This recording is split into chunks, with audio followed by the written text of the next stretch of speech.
Hi everyone, Rachel Russo here. I've been in the love industry for the last 15 years. I've primarily worked as a matchmaker and dating and relationship coach for singles who are marriage-minded.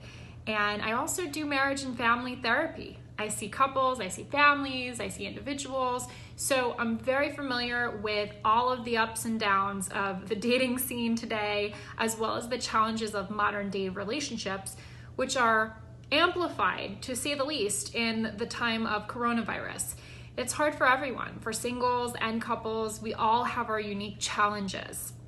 Today, I just wanted to speak with you about a trend that I'm seeing and offer you some advice in case you find yourself in this position of dating or being in a relationship with an essential worker or a first responder.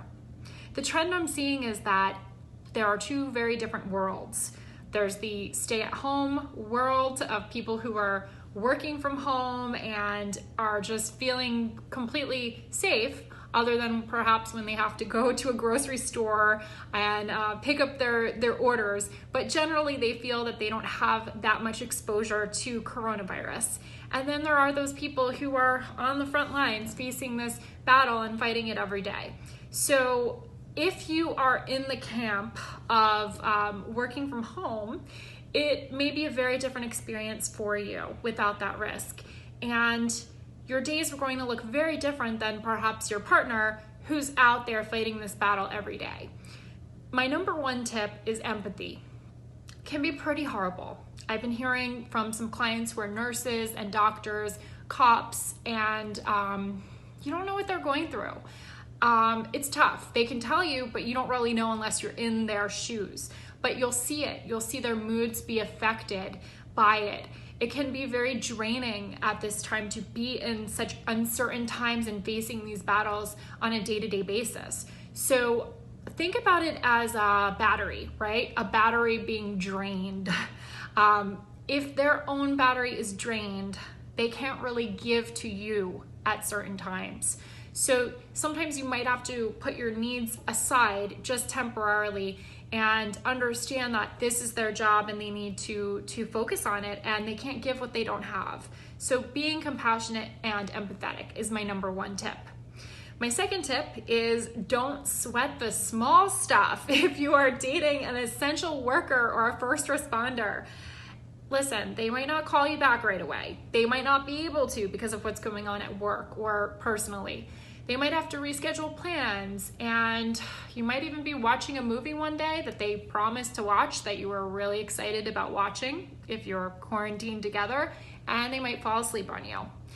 Don't get mad. Don't sweat the small stuff. Just keep it all in perspective.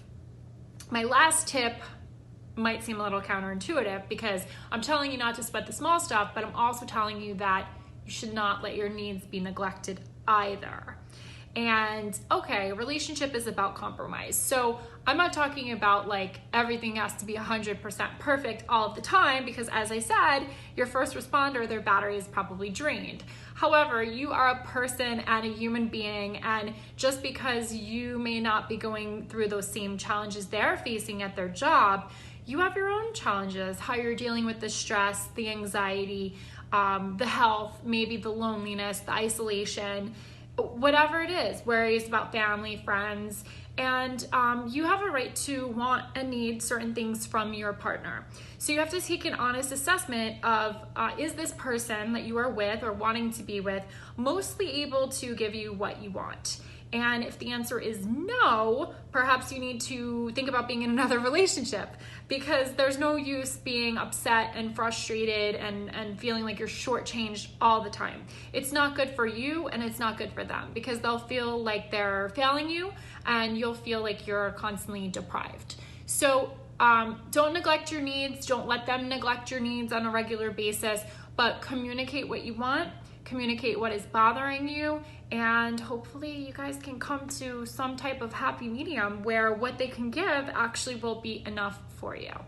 So there you have it, my 3 tips for dating first responders or essential workers during the pandemic and beyond. We're in a whole new world, so adjust your mentality and your way of doing dating and relationships in the meantime. If you have any questions or would like help with this, you can reach out to me. Again, my name is Rachel Russo. My website is rachelrusso.com. Be safe and well, everyone, and I look forward to hearing from some of you.